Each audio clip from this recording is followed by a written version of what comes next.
I think let's just start off nice and easy. What kind of trends are you guys seeing in residential lighting at the moment and residential design in general? Jack, do you want to start us off? We're sharing, by the way, so after. I think I'm probably the least equipped to talk about it. The most of what we do in our team is on the commercial side, but with some high-end resi in there. So I think the biggest trend for us really over the past few years has been the blur between residential and commercial, and a real softening of what was definitely one or the other in terms of the lighting products going into jobs. So pre-COVID you would have had predefined fittings for one or the other, whereas now it can be a mix of both in any job. Yeah, I'd say. Hello. You're there. It's working, we can hear you. I would say probably because people are so keen on where they live, we've got a lot of remote working now. The office space is becoming quite a big thing for residential lighting, and therefore a lot of that kind of commercial side of lighting is kind of coming into the home. Things like track lighting, lots of linear lighting, everything's kind of reduced in size. It's got smaller, it's become more residential. And I think there's a big push on the side of things like wellness and kind of creating that spa-like feel, and therefore a lot of the lighting comes into it in terms of different levels and things like that. Just test this. Yeah, it is working. It was me, sorry. I think what I find really exciting about residential lighting is that really it's quite a new thing. Residential lighting is quite a new thing for someone to consider. We do a lot of new builds, and it's quite the clients are now sort of saying, you know, oh, I need to think about lighting, and we talk about it all the time on Instagram and try and make it a really sort of topical thing, because actually lighting design is the greatest tool, I think, that you can use to elevate your interiors. So we've got bathroom designers in here today. You know, you can create so many circuits in a bathroom that create not only that morning feeling where it needs to be crisp and bright and light and you're getting ready, but also that evening feeling where you're showering late at night or you're having a bath late at night and you want all the lighting to be low level. It's about creating moods and feelings within the home, and people are just really starting to understand that and want it as part of their homes. And people say to me, what is the difference between good or bad lighting?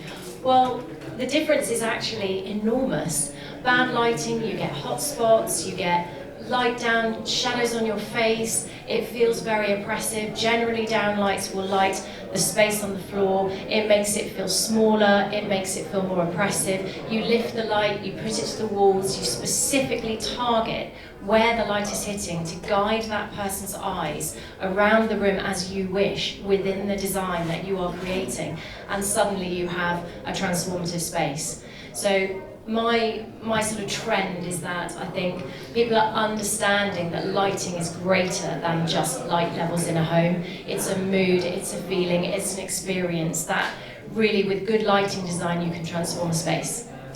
I think this is a perfect example It of is. horrific lighting. The shadows on our faces are not doing us any favours today, but that's okay. So just picking up on that point, do you think that the clients are more design literate nowadays and they're sort of understanding the technology and the terminology that goes around it? Yeah, I think over the years we've had a real push on what is lighting design, and we had to sell the industry. What are we doing? What does it mean? We don't have to do that anymore. It's more about the clients understanding that they probably do need help with their lighting because they've seen something and they're like, I love this feel, but I don't know how to actually achieve that. And that's part of kind of our job to say, yes, you do need a lighting designer, you're absolutely right. We do not want you to have downlights dotted all over the ceiling. And we do need the different levels to come in. And I think once they've understood that they need us, essentially, we're in there, but we're then having to coach them as to how to achieve. So my personal experience is I have two companies. I have a lighting design company and an interior design company. And the interior design company was born first with the lighting design as part of it. And that was our USP, and that's why we get the projects that we get, because people recognise the importance of lighting. I don't feel personally that our clients understand lighting at all. I don't think they know about CRI, I don't think they know about Kelvin, I don't think they know about control systems. I don't actually think they know a lot, but they see the imagery that we produce and they love the feeling and they understand from the conversations that we have on Instagram and the conversations that we have, you know, through LinkedIn and everything else, that lighting is a tool that can elevate their interiors beyond their wildest dreams. So they come to us because they know we can do it, but they have no idea how to do it or how it's done, in my experience. I think from like the technological side of things that you said about the understanding of that, there's a lot of our brands now that offer more resi-focused technical solutions. So when you look at like dimming methodologies, there are now a lot of brands will bring out their own apps that you can control through that does just make it a little bit more user-friendly for residential clients. It's not quite as technical as it once would have been, and it makes it a little bit more accessible because obviously everybody's got their phone to hand at any one time, and then that does tie into the sort of mood sets that you can create with lighting. It's a lot easier than sort of having to pre-program everything and have it run through a DALI system. It's in your pocket essentially to do the same thing. Right. So on that, with the sort of developments in technology, do you think there's have client expectations evolved in recent years, sort of to do with this tech integration? Is it becoming more of an expected part of a scheme that you guys are delivering now, or yeah, you're nodding, yes. I think loads of clients have an expectation that they've seen things in hotels, they've seen things where they've stayed with other people, they understand that there is the ability to scene set, and there is an expectation, I think, in a lot of different levels of residential, not in everything, because actually we deal with a lot of people that are just, they just want their kitchen, diner, living done, or the higher end is always as an expectation that the control and the technical side will come in. And there are so many different products out there, and there's a lot of really not good stuff, I can't really put it in a good way, that, on the market, and actually that's our job to make sure that they're getting what they need and it works in the way that they want it to work. So there's definitely a kind of level of expectation that the client has as to, I need to understand how the control works, how it dims, what I want to happen at certain times of the day. I think that expectation just overall as well isn't just tied to lighting. I think in terms of technology with like the Internet of Things and people having that connectivity in smart homes, that they will expect lighting to kind of keep up with it. So even if they don't necessarily understand the specifics on the lighting side, they will know that there is probably a way to do it and therefore want to be able to do that without necessarily understanding the intricacies of it. So if brands can make things a little bit more user-friendly, that then does help. I think also smart technology is demanding now that we use it, because the way in which we live has changed. So we're combining zones together, we have multiple zones, we're knocking down walls, we're keeping it very open, we're keeping it connected to the garden. Quite often people have got open plan kitchen, living, dining spaces. Those are really hard to light because you can't just blanket, put a load of downlights in there. It will feel very flat and the mood will be wrong. So I think the way in which we're living, even master suites, we're opening them up, getting double doors between that and the dressing room, and then even between the bathrooms. So they're all opening up to one another. And I think when you end up with these multiple zones, you have to figure out how to actually handle them with the lighting. And in, for example, the kitchen, dining room and living room space, we, as lighting designers, we would probably put in as many as 22 circuits into that one space. You cannot have 22 controls. You cannot combine the controls if you want to have a sophisticated mood in the space, because you'll get flickering and you'll get issues. So by separating that out into 22 circuits, you have to have a computerized system to control that. There's no other way around it. So if you want sophisticated lighting in your residential projects, you have to have systems. Now, it doesn't mean that the guest suite upstairs that has 3 simple circuits requires the computerized system. In our highest end homes, we're putting in DALI systems, all controlled via Crestron. That's what we're doing. But in the sort of more, something like a 6,000 square foot home, we're generally using computerized system in primary areas. So in the primary areas, you'll have multiple circuits creating all those different moods for the experiences of those different rooms. and then those systems control those moods and those different times of day. And then in the more simple rooms upstairs, some of the bedrooms, the kids' bedrooms, the guest suites, they don't need the computerized system. So I would agree with that, but my main thing is that some of the clients that we have actually are kind of moving away. They're actually a bit sort of nervous of the technological side of things because it takes the control away from them. So once they've got these systems, lots of them have had the systems in previous houses and they've kind of lived with them and they go, I absolutely do not want that again. And that's quite difficult for us because, as Joe says, actually, when you've got 22 circuits in a kitchen, diner, living, how do you split them up so that actually people aren't having 22 circuits? And there are some really good products now where you actually have the toggle systems, where you can actually then have things happening behind those switches. So they look like traditional switches, but actually behind the scenes, you're working as an automated system. So sometimes those are kind of the routes we're taking to kind of ease them into the control systems, which they might not want. Yeah, definitely. I was going to say, like, I'm curious to know how many clients do actually use all of the controls that you guys put in place in sort of 5 years' time or however long, because, yeah, it can be daunting to sort of see a panel, loads of switches and day scene, night scene, party scene, I don't know, but yeah. Just on that, we actually try and do it so it's really simple, and with every single switch is exactly the same, and it's a day and evening scene, and in every room they are the same. So you have Granny coming to stay, and she knows that I can press that top button and I'm going to get some lights on. So yeah. So continuing on this sort of theme of client expectations, what are you guys seeing in terms of topics around wellness and sustainability? Is that sort of conversations you're having with clients, and is that an expectation that you're sort of having to meet with their projects? I think that what we're seeing is biophilic design, which is coming through into interior design, but also into lighting design, which is the connection between, you know, the inside space and the outside space, bringing nature inside and thinking about circadian rhythms and how we experience time that we spend within our homes. So we're looking at tunable LEDs at the moment. So for example, we're designing a hotel with a long corridor which has no natural light, and the interior designer we're working with on that one, that is, we're going to hide LEDs into the corridor that actually reflect the morning, lunchtime and evening coolness or warmness of the light, so that when a guest steps out at night, it will be very, very warm to reflect the natural colours that would be outside, and then in the morning it will be much bluer, much cooler to reflect a kind of right, get up and go. And you can actually design lighting to fit in with circadian rhythms and time them on the computerized systems, so that actually, you know, there was one room that we didn't actually do it, but I knew about it, which was for a pilot. And they actually designed the whole room so that he could go into the room and actually get into the circadian rhythm of where he was.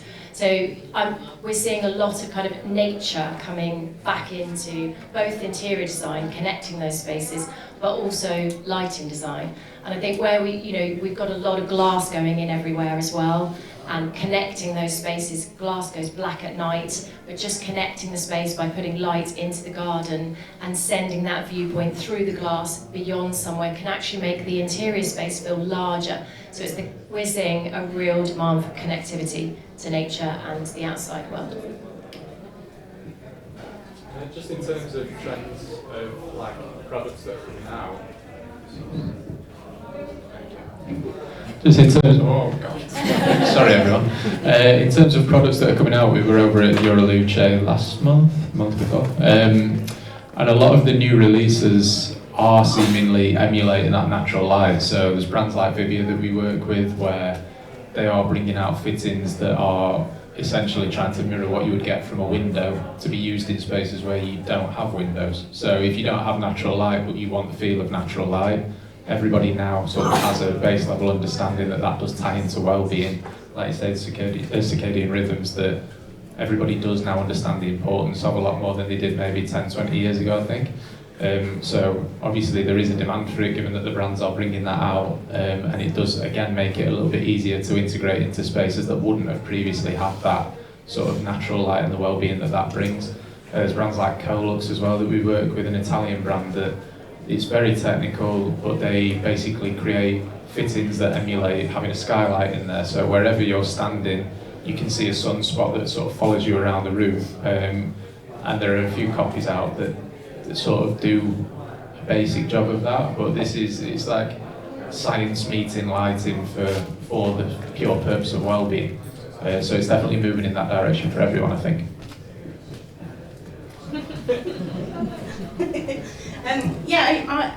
I mean, we've obviously been talking about circadian rhythms and things for quite a while in the lighting industry. And from our own personal experience, in terms of residential, we find it quite difficult to get that level of control into residential market, I suppose. So I think there's definitely a level of, I guess, affluent clients, shall we say, that do have the budget and they do have the ability to do their whole house as a control system. They do have the ability to change the light as it goes through from one colour to another. But actually, in reality, we have found that often, by actually designing the lighting so that it might have a warm dim, for example, rather than the tunable white, which changes the actual colour temperature, has actually been more favourable in quite a few instances. So the warm dim, we feel we actually have used quite a lot. I would say the kind of tunable white would be nice to get it in, but not always. We can't always do it. So yeah.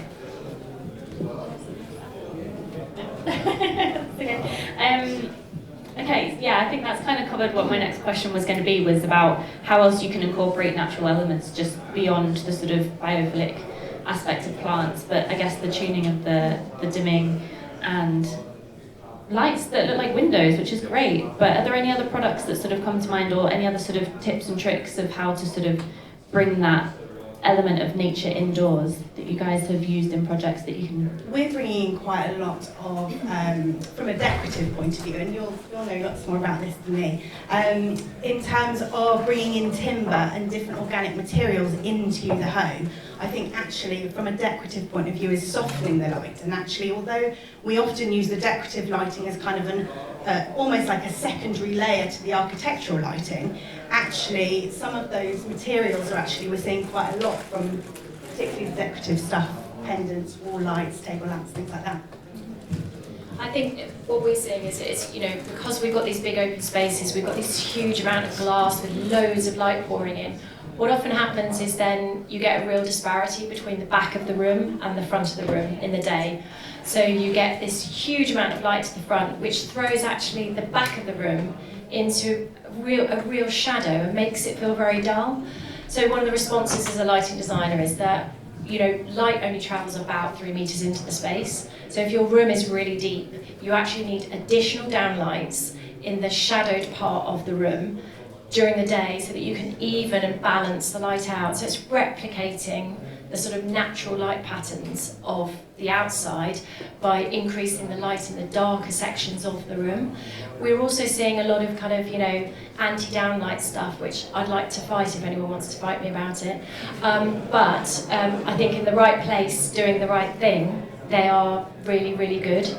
But what we're doing instead to sort of replicate natural light is, for example, in a bathroom, instead of popping a couple of downlights against the back wall in the shower, you can actually recess an LED totally hidden to just cascade light against the back wall, which almost gives the feel as though light is coming from above, that it's more natural than a downlight per se.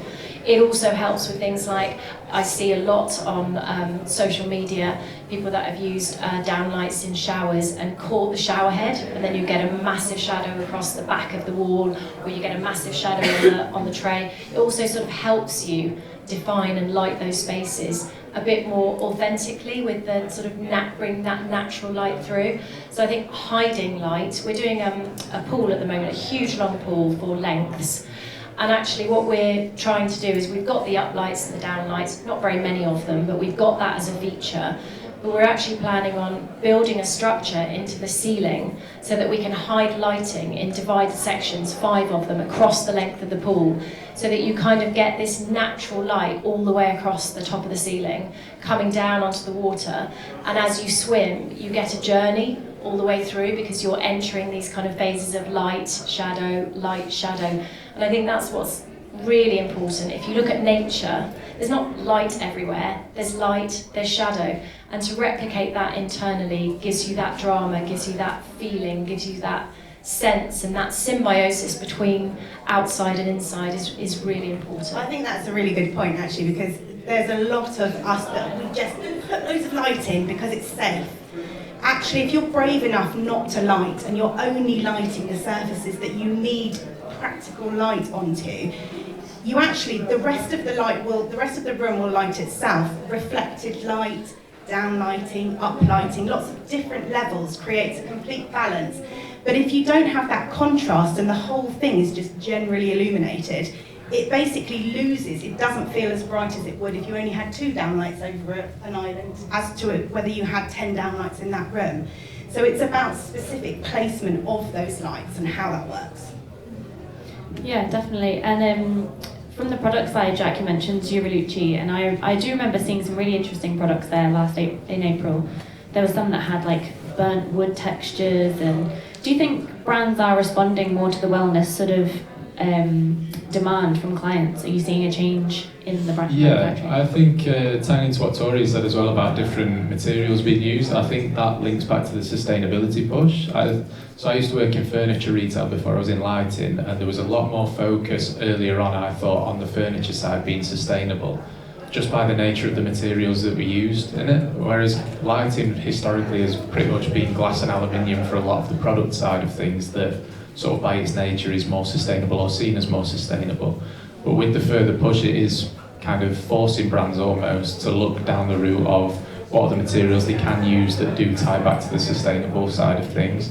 And I think it is sort of, with it being kind of a circular way that they're looking at manufacturing now, it does tie back into the wellness side as well. So it's kind of an ongoing conversation, but the brands are catching up to it definitely.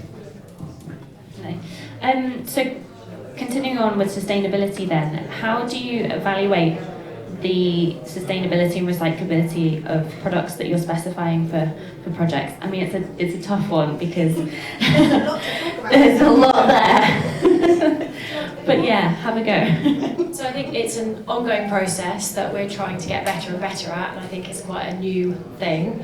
But there are certain brands that are obviously making much more of an effort than other brands to be sustainable. I think it's good because it places pressure on those brands that aren't being sustainable to be sustainable. But you know, when we're specifying, we're obviously looking at the sustainability and taking that into account. So there are brands that we use more regularly because of the sustainability and the environment than other brands.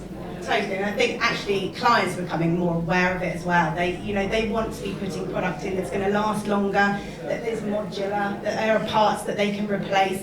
There's a big part of lighting where we, as lighting designers always say, go for an integrated fitting, don't use the G10s.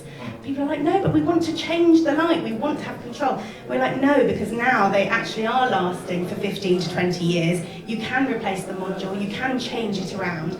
And actually, from a technical point of view, the light output is so much better than some of the wholesale product, that meaning you're having to use less lights.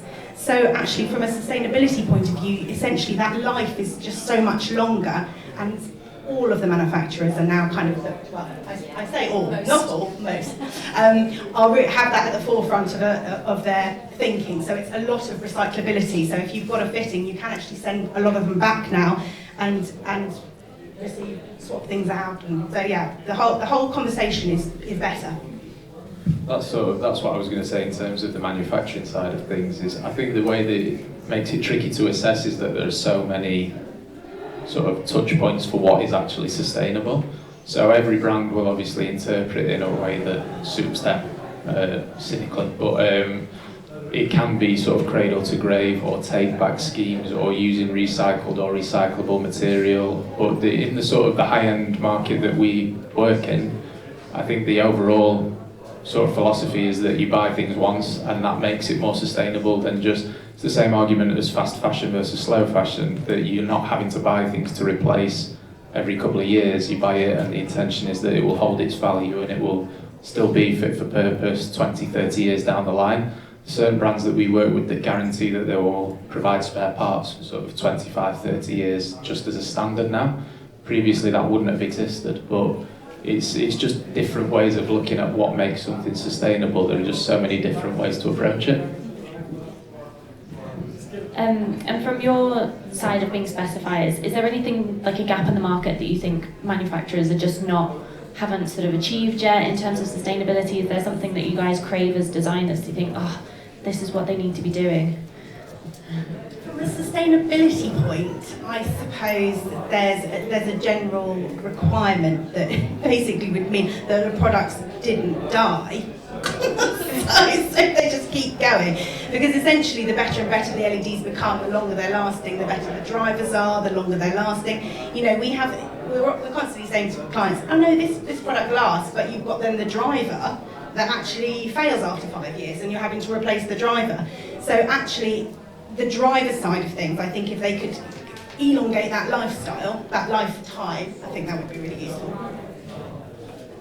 I think as a designer, you know, there is actually a lot being done about sustainability, so there isn't a particular request from you know, anybody to better anything else. I think there are certain, as I mentioned, there are certain companies that are doing it a lot better, and they're making all the parts returnable, they're recyclable, they're making them out of recycled, you know, products in the first place.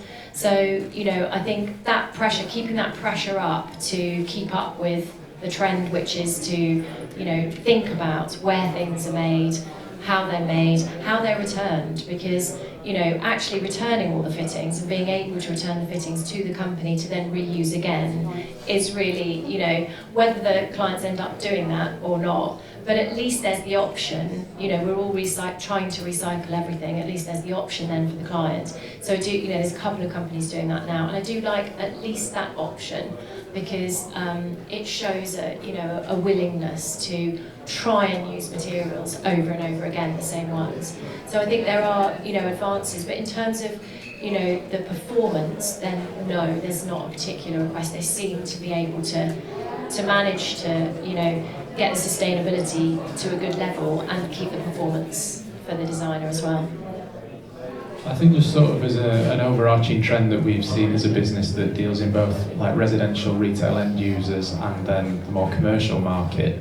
The commercial market seems to buy into the technology a lot quicker than residential clients. So when you're looking at, linking back to when you were saying about LEDs being replaceable, we didn't get a lot of retail customers that were very quick to buy LED integrated fittings for the first sort of few years that they were available, because there was that worry that, well, what if it goes? When we can tell them that it's going to last for 20, 25 years, but until they've seen it for themselves, they're still reluctant.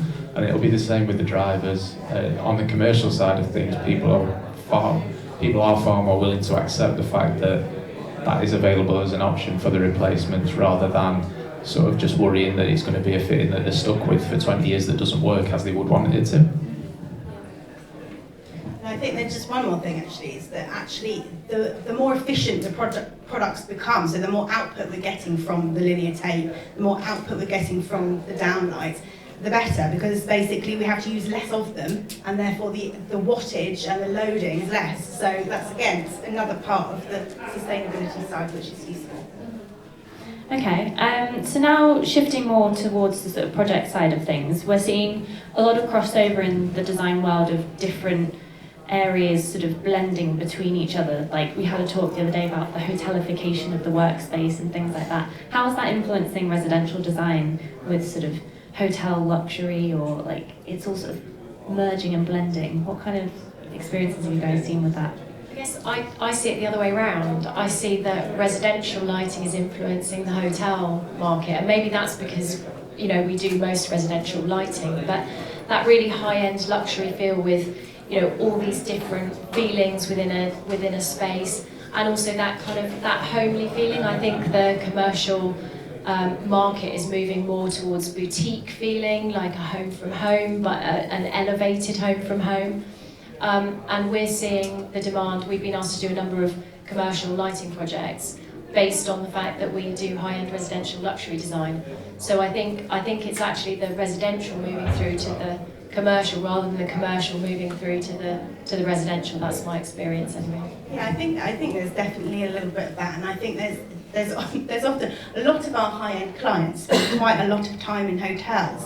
So they have a real kind of, they are aware of all these different lighting features and actually what's achievable from a lighting perspective and from an interior. So I do think that a lot of the time they come back and say, oh, well, I've seen this in the hotel, I really like this, I love this look. And actually we then say, okay, well, we can create that. The opposite to that is that often they come back and say, I don't want my home to feel like a hotel, which is where then it influences the other way. So the hotel is then taking influence from the home to not feel so showy. So, yeah. I would say it's not just hotels as well, that there's been that crossover. So we do a lot of office space now that is basically the breakout spaces could be a living room. The same for the sort of the kitchen dining areas of those office spaces. I think a lot of that came out of the back of lockdowns where people were trying to encourage people back to the office and to make it feel like a sort of softer, warmer space. And I think it does lead into each other, so people will see things in an office setting that they think that would work great in a residential setting and vice versa. So it's sort of, I think that's where the blur overall has come from, is that people are seeing things in settings that they wouldn't previously have used them in and thinking that maybe it's a way to sort of change the overall appeal of a space. I totally agree. Our studio, we designed our studio to look like a house. So, you know, it's a workspace, everybody has laptops, everybody has desks, but the clients come in and they say, I want my lighting to look like this. We're in an office space. So, you know, I think that blending, you're absolutely right, is coming across the board. And, you know, people are really appreciating that kind of, I think it's when lighting, I think, can look cosy and crisp all at the same time. And I think that cosy, crisp look is what actually everyone is after and everyone is trying to achieve, because I think it is a fresh look. It looks like nature, but equally it feels cosy, it feels warm. And lighting, I think, for me is the one tool that is probably one of the most important things in a project to actually influence the end result. And we've still got a lot of work to do to talk about it even more and more to make sure that people understand the importance of it in a project. Do you think, I know it's probably maybe too far gone now to keep referencing it, but do you think during COVID people had more of an appreciation for their spaces at home because we were stuck indoors for so long? Yeah, I think that's a massive part. All the houses that we're now seeing, everyone has a specific space for their office, and it's often got a wellness area somewhere near. So they have their steam rooms, saunas, they have, pool areas, but the office space is becoming a priority space. Whereas before it used to be just, oh yeah, I've got a study here, don't worry too much about that, just shove some down lights in. Now it's actually, I'm spending the majority of my day here, please can you make sure that this actually works? So yeah, definitely. I think from like a commercial standpoint, when we look at our business, the retail side of our business was the busiest it's ever been during lockdown, because basically people were stuck in the same space for however long it was, and they were sort of picking fault with things that they maybe wouldn't have focused on before, and then that paired with the fact that they didn't have as much expenditure. People weren't going on holidays, they weren't going and spending money on food and beverage like they would have normally. They could make those tweaks that maybe they'd have been putting off before for years and years, just to make the space more friendly when you're spending that much time in it. We're definitely seeing that. So I think COVID did make people think about their homes and, and what if it happens again? What if there's another breakout of something else? Well, what is our house going to look like, and want it to look great? We're designing a number of houses at the moment that have basements, so people tend to be using a lot of the space, and in the basement they're wanting like a games room, cinema room, spa, wellness centre. Like, actually it's becoming sort of like the home is becoming a mini hotel, where actually all the facilities are there. So lockdown would be, happy days, because they've got so many things that they can do in their own homes. Much more fun than my squished little one-bed apartment. I wish I had one of those. Yeah. But I think you make a relevant point about the office as well, because so many more businesses are becoming flexible working, and some businesses even just closed down their offices for expense reasons and said, no, everyone has to work from home now. So the investment in that workspace in your home is so important. And yeah, and we're seeing that a lot with the decorative stuff, I'm sure you are, because actually a lot of that kind of commercial office, which you would have said, oh, this is an office-based product, definitely is coming into the home, like the linear pendants. We've got lots more kind of ways of lighting rather than the glowing pendant. It's much more task lighting, and that side of things is quite interesting. Okay, I'm conscious of getting close towards the end of our time slot. Does anyone have any questions they want to put forward? Anything? Yeah, we've got one at the back here. I'm going to stand up and pass my mic to you. Thank you very much. James from Drexler, we do smart home stuff, so lots of restaurant. What we're seeing is the trend moving to more of an automation of the lighting, the circadian rhythms and that kind of tuning.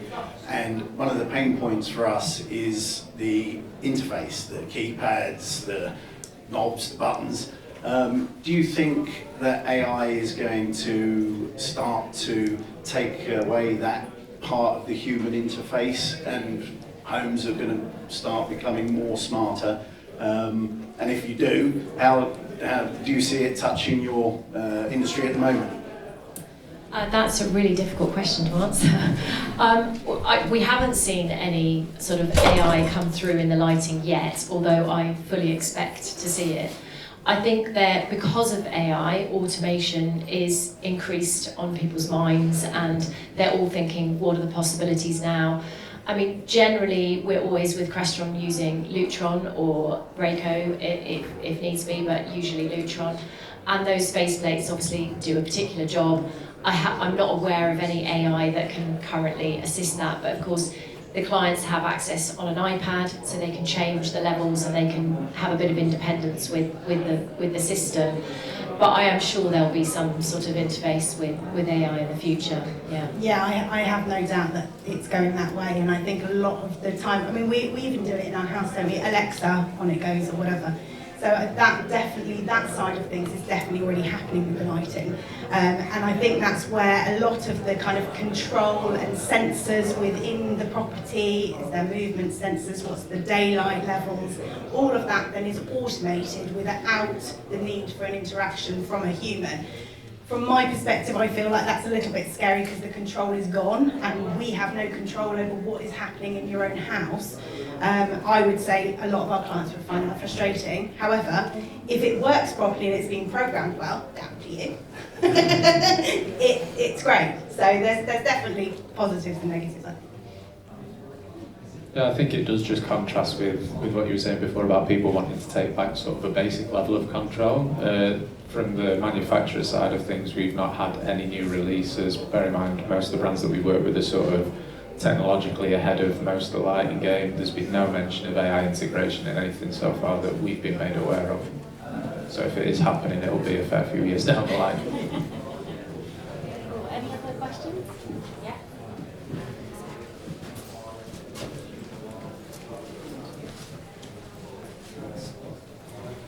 Hey, Harry from Umbra. How important do you think the control of the natural light is in the overall lighting design? I think it is essential. I think we have a lot of discussions actually early doors with the clients about exactly where skylights are going, how much daylight's coming in. And actually, sometimes we are requested to do daylight calculations to work out how the sun is interacting with that particular space. So I think it's absolutely essential that we take that into account.